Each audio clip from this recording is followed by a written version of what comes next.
Hello students, welcome to Gurukul মাধ্যমিক। আজকে আমরা আলোচনা করব ক্রসিং ওভার পদ্ধতি সম্পর্কে। তো ক্রসিং ওভার কাকে বলে এবং ক্রসিং ওভারের গুরুত্ব কি, এই ভিডিওটা যদি কেউ না দেখে থাকো অবশ্যই কিন্তু আই বাটনে ক্লিক করে দেখে নেবে। তো চলো শুরু করা যাক। ক্রসিং ওভার পদ্ধতিটি কি? তো দেখো, ক্রসিং ওভার পদ্ধতিতে কি বলছে না, প্রথমে দুটি সমসমস্ত ক্রোমোজোম সাইন্যাপসিস পদ্ধতিতে জোট বেঁধে বাইভ্যালেন্ট তৈরি করে। দেখো, এখানে কিন্তু প্রত্যেকটা কথার মানে খুব ভালোভাবে জানতে হবে। তো প্রথম যেটা জানতে হবে সেটা হচ্ছে সমসমস্ত ক্রোমোজোম কথাটা কি। সমসমস্ত ক্রোমোজোম বা হোমোলোগাস ক্রোমোজোম দুটো কিন্তু একই কথা। সেটা কি জিনিস না, সেটা হচ্ছে ডিপ্লয়েড অর্থাৎ আমাদের যে টুয়েন কোষ, ডিপ্লয়েড কোষের মধ্যে অবস্থিত সম আকৃতি সম্পন্ন, সমগুণ সম্পন্ন, সমজিন বিশিষ্ট এবং পিতা ও মাতা প্রত্যেকের থেকে একটা করে পাওয়া মোট এক জোড়া ক্রোমোজোমকে বলা হয় কিন্তু সমসমস্ত ক্রোমোজোম বা হোমোলোগাস ক্রোমোজোম। অর্থাৎ এখানে আমরা কিন্তু দেখতে পেলাম যে দুটো ক্রোমোজোম তৈরি হয় বা যে দুটো ক্রোমোজোম আসে সেটা কিন্তু একটা বাবার থেকে আসে এবং একটা কিন্তু মায়ের থেকে আসে। এভাবেই কিন্তু এক জোড়া ক্রোমোজোম তৈরি করে। তোমরা দেখো এখানে কিন্তু এক জোড়া ক্রোমোজোমই আছে, ঠিক আছে, এক জোড়া অর্থাৎ দুটো ক্রোমোজোম।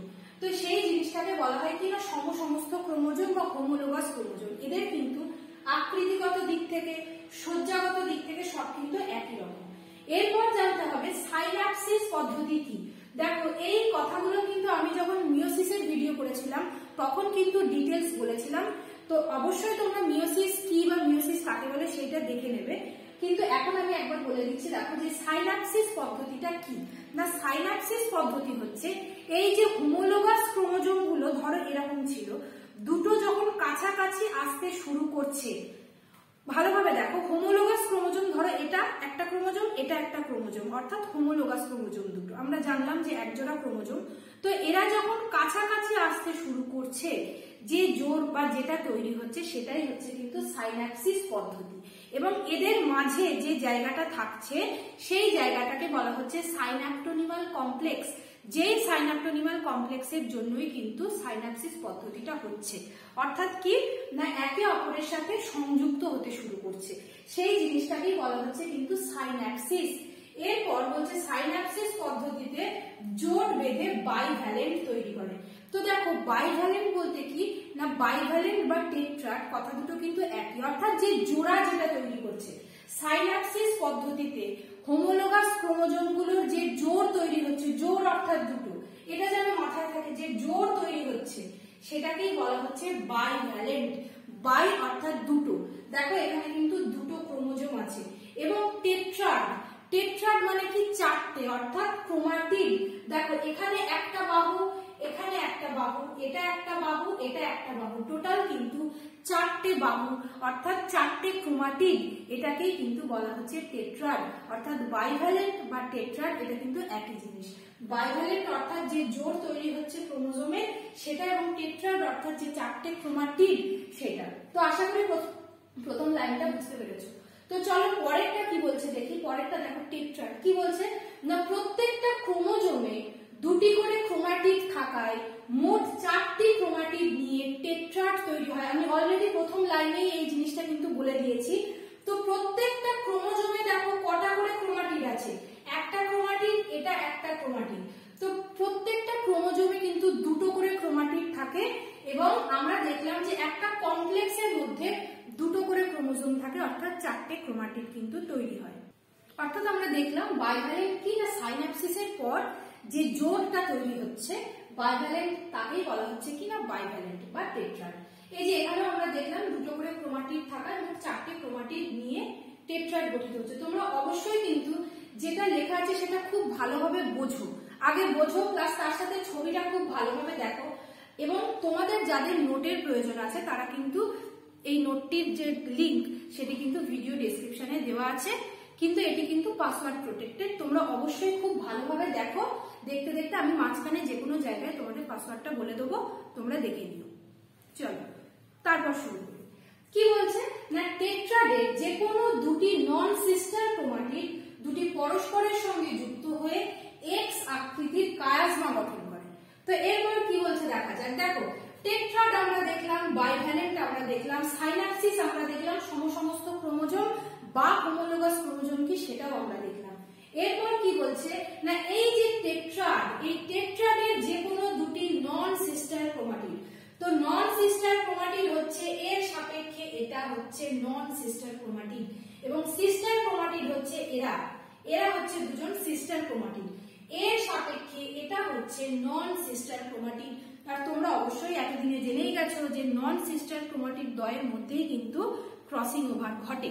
আজকে আমি আবার বলছি, দেখো, তো যে কোনো দুটি নন সিস্টার ক্রোমাটিড পরস্পরের সঙ্গে যুক্ত হচ্ছে, দেখতে পাচ্ছ একে অপরের সঙ্গে যুক্ত হচ্ছে এবং এক্স আকৃতির একটি গঠন তৈরি করছে, এবং দেখতেই পাচ্ছ এক্স আকৃতির একটি গঠন তৈরি করছে যাকে বলা হচ্ছে কি না কায়াজমা। এই এক্স আকৃতির গঠনকেই কিন্তু কায়াজমা বলা হয়। তো তোমাদের পরীক্ষার জন্য কিন্তু কায়াজমা কি এটাও ইম্পর্টেন্ট। আচ্ছা, পিডিএফ এর পাসওয়ার্ডটা তোমরা নোট করে নাও, ক্রস নোট, সবগুলোই কিন্তু ক্যাপিটাল। তো কায়াজমা হচ্ছে এক্স আকৃতির গঠন, এক্স আকৃতির যে অংশ গঠন সেটা হচ্ছে কায়াজমা, এবং কি বলছে, এবং এই অঞ্চলে নন সিস্টার ক্রোমাটিড দ্বয়ের মধ্যে খন্ডাংশের বিনিময় ঘটে। তো দেখো, নন সিস্টার ক্রোমাটিড এর সাপেক্ষে এ হচ্ছে নন সিস্টার ক্রোমাটিড, এবং এদের মধ্যে কি হচ্ছে না, তারপর এদের মধ্যে খন্ডাংশের বিনিময় ঘটছে। তারপর কি বলছে না, দুটি নন সিস্টার ক্রোমাটিডের ভিতরে ডিএনএ স্ট্র্যান্ড এন্ডোনিউক্লিয়েজ উৎসেচকের প্রভাবে ভেঙে যায়। যদি তোমরা পরীক্ষায় উৎসেচকের নাম না মনে রাখতে পারো কোনো সমস্যা নেই, আমি জাস্ট লেখার জন্য লিখেছি, পরীক্ষাতে যদি উৎসেচকের নাম না মনে থাকে তাহলেও কিন্তু কোনো সমস্যা নেই। তো কি বলছে না, নন সিস্টার ক্রোমাটিড দ্বয়, এদের মধ্যে তো কি হবে, জেনেটিক বস্তুর আদান প্রদান হবে, তাই না, এদের মধ্যে জিনের আদান প্রদান হবে। তো তার ফলে কি হবে, যে জিনের যদি আদান প্রদান ঘটে তো ডিএনএ এর মধ্যে জিন থাকে, এটা তো আমরা জানি। তো এর মধ্যে কি হচ্ছে না, ডিএনএ স্ট্র্যান্ড এন্ডোনিউক্লিয়েজ উৎসেচকের প্রভাবে ভেঙে যাচ্ছে, এবং তারপর হেলিকেজ উৎসেচকের প্রভাবে এই ভাঙা ডিএনএ স্ট্র্যান্ড গুলো মাতৃ স্ট্র্যান্ড থেকে আলাদা হয়ে যাচ্ছে, এবং লাস্ট একদম কি হচ্ছে, তারপর দেখো দুটি ভগ্ন ক্রোমাটিড দ্বয়ের মধ্যে ডিএনএ খন্ডাংশ বিনিময় ঘটে এবং ক্রসিং ওভার হয়। অর্থাৎ দুটি নন সিস্টার ক্রোমাটিড দ্বয়ের মধ্যে কিন্তু ক্রসিং ওভার ঘটছে। ক্রসিং ওভার কথাটা শুনে বুঝতে পারছো, ক্রস হচ্ছে। তার আগে কায়াজমা গঠন হচ্ছিল, এবং কি হচ্ছে, ক্রসিং ওভার করে একটা জেনেটিক মেটেরিয়াল অপরটার মধ্যে চলে যাচ্ছে, যার জন্য এইরকম একটা নতুন রকম, একদম সম্পূর্ণ নতুন রকমের কিন্তু একটা ক্রোমোজোম বা জিন বা যাই বলো, একটা সম্পূর্ণ নতুন জিনিস তৈরি হচ্ছে, যেটা কিন্তু মায়ের মতো সেম না, বাবার মতো সেম না, একটা সম্পূর্ণ নতুন জিনিস কিন্তু তৈরি হচ্ছে। দুটি ভগ্ন ক্রোমাটিডের মধ্যে ডিএনএ বিনিময় ঘটছে এবং ক্রসিং ওভার ঘটছে, এবং লাস্ট কি হচ্ছে না, এই যে কেটে যাওয়া যে অংশ ডিএনএ স্ট্র্যান্ড, তারা লাইগেজ উৎসেচকের প্রভাবে, এই যে দেখো ঝুলে গেছে, লাইগেজ উৎসেচকের প্রভাবে কিন্তু ঝুলে যায়। তো এটাই হচ্ছে আমাদের নন ক্রসিং ওভার পদ্ধতি, এবং এটা হচ্ছে তার আঁকা। এই দুটো হচ্ছে হোমোলোগাস ক্রোমোজোম, যাদের এরা হচ্ছে নন সিস্টার ক্রোমাটিড, এরা হচ্ছে সিস্টার ক্রোমাটিড, এদের মাঝে যে এক্স আকৃতির গঠন তৈরি হচ্ছে সেটা হচ্ছে কায়াজমা, এবং আলটিমেট কি হচ্ছে না ক্রসিং ওভার ঘটছে। তো আমরা যখন মিওসিস বলেছিলাম তখন কিন্তু আমরা পেয়েছিলাম যে মিওসিস 1 এর যে 5টা উপদশা আছে তার মধ্যে কিন্তু প্যাকাইটিন উপদশাতেই কিন্তু ক্রসিং ওভার ঘটলো। তো দেখো, এখানে ছিল দুটো হোমোলোগাস ক্রোমোজোম, এই যে এদের মধ্যে ক্রসিং ওভার কায়াজমা গঠন হচ্ছিল, এবং তারপর দেখো লালের অংশটা নীলের মধ্যে চলে এসেছে, নীলের অংশটা লালের মধ্যে চলে গেছে। এটাই বোঝাতে চাওয়া হয়েছে এখানে যে ক্রসিং ওভার ঘটেছে, অর্থাৎ জেনেটিক বস্তুর আদান প্রদান ঘটেছে, জিনের আদান প্রদান ঘটেছে বলে কিন্তু কালারটা চেঞ্জ হয়ে গেছে এবং সম্পূর্ণ নতুন একটা কিন্তু বৈশিষ্ট্য প্রকাশ পাচ্ছে। এটাকেই বলা হয় ক্রসিং ওভার, যেই ক্রসিং ওভারটা কিন্তু প্যাকাইটিন উপদশাতে দেখা যায়।